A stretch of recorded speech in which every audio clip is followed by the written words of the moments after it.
Salut les investisseurs, dans cette vidéo, on va mettre à jour l'analyse de l'entreprise Industria del Disegno Textil, plus connue sous le nom de sa marque Zara. Pensez à vous abonner à la chaîne si ce n'est pas déjà fait, et on commence tout de suite avec le cours de l'action Inditex. On voit que les résultats ont été mal accueillis, on a décroché après la publication, on a un gap qui est toujours pas rebouché, alors qu'on a une trajectoire qui est plutôt linéaire depuis octobre 2022. Est-ce que c'est le moment de s'intéresser à cette action? On va regarder ça ensemble. Le chiffre d'affaires, en médiane, on est sur 9,5 de croissance, qui est vraiment pas mal. Sur 2024, on a fait 7,5 de croissance. C'est vraiment bien. Un peu d'acquisition, mais non, en fait, il n'y a pas d'acquisition sur Zara. Donc voilà, c'est de la croissance plutôt organique. Elle ralentit un petit peu depuis 2022. On a bien rattrapé post-pandémie, mais là, on commence à faiblir un petit peu. Ça reste complètement honorable comme niveau de croissance. L'évolution des taux de marge. Ce qu'on aimerait, c'est des marges en augmentation si on fait de la croissance. Alors on voit que le taux de marge brut est quand même assez élevé pour le secteur. On est sur la fast fashion, donc sur du textile finalement, mais on a un pouvoir de maintien des prix, voire d'augmentation des prix. On est plus haut que la médiane, à 56% même. Taux de marge d'EBITDA, lui, est en hausse. On est quasiment au plus haut si on exclut cette pointe-là en 2019.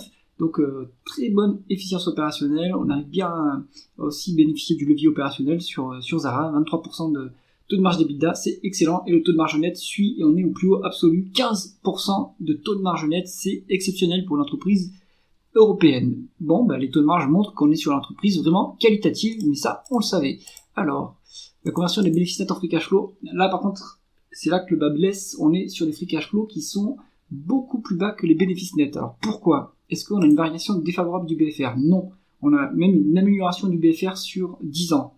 Est-ce qu'on a des dépenses en capital extraordinairement élevées comparées aux dépréciations et amortissements? Non, on arrête de faire des dépenses, on n'investit plus dans l'appareil productif chez Zara d'ailleurs, ça c'est curieux, mais pourquoi pas? Donc en fait on est en train de réduire l'appareil productif vu que les dépréciations et amortissements sont supérieurs au capex. Donc là, ministère, ce qui se passe, c'est côté plutôt other non-cash items, non plus. Donc en fait là il nous manque les éléments pour savoir d'où vient la différence. Donc il va falloir aller creuser dans les tableaux de flux de trésorerie pour savoir pourquoi est-ce que les bénéfices nets sont bien plus élevés que les free cash flow, et où est-ce qu'ils passent en fait ces free cash flow. Ça c'est curieux. Donc par prudence, on utilisera plutôt les free cash flow pour valoriser l'entreprise s'il n'y a pas de dette, et on continue avec le rendement des capitaux investis. On est sur un niveau qui est exceptionnel. Donc en médiane on a 23%. En 2024, on a fait 28%. Alors, on a un exercice décalé, en fait, c'est pour ça que c'est janvier ici. Mais bon, on va dire que ça couvre 2024. 28% de rendement des capitaux investis, c'est le plus haut, hormis ce qu'on a eu en octobre au dernier trimestre. Donc, on reste à un niveau très élevé. On est à un niveau beaucoup plus élevé que la croissance. Donc, on peut s'autofinancer et rendre du cash aux actionnaires, ou faire des acquisitions, ou se désendetter s'il y a de la dette. Alors, on continue justement avec l'endettement. On est sur une dette nette négative, c'est normal. On a des cash net, on est extrêmement rentable, ça c'est très bien, et ça nous permet ce cash net de générer des intérêts.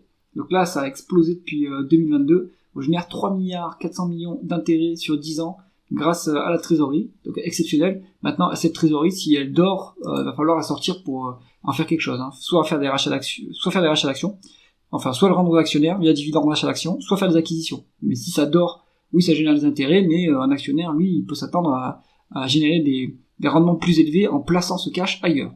Alors, le rendement de l'actionnaire, justement, on va regarder ça. On est sur un dividende qui est versé, on est sur pas de rachat d'actions. Alors, il y a un dividende de 3 milliards 240 millions, ça nous donne quoi? Ça nous donne à peu près du 2,5 en termes de rendement, un peu moins. On est sur une stabilité, enfin pas vraiment une stabilité, mais il n'y a pas de rachat d'actions, il y a un peu de dilution, de temps en temps il rachète des actions pour compenser, mais c'est pas significatif. Et le rendement actionnaire qui est calculé par Confin, il est à 2,23%, ce qui me semble être à peu près la réalité, du niveau du dividende. On est sur moins de la moitié des free cash flow versés en dividende, donc il y a de la marge pour l'augmenter.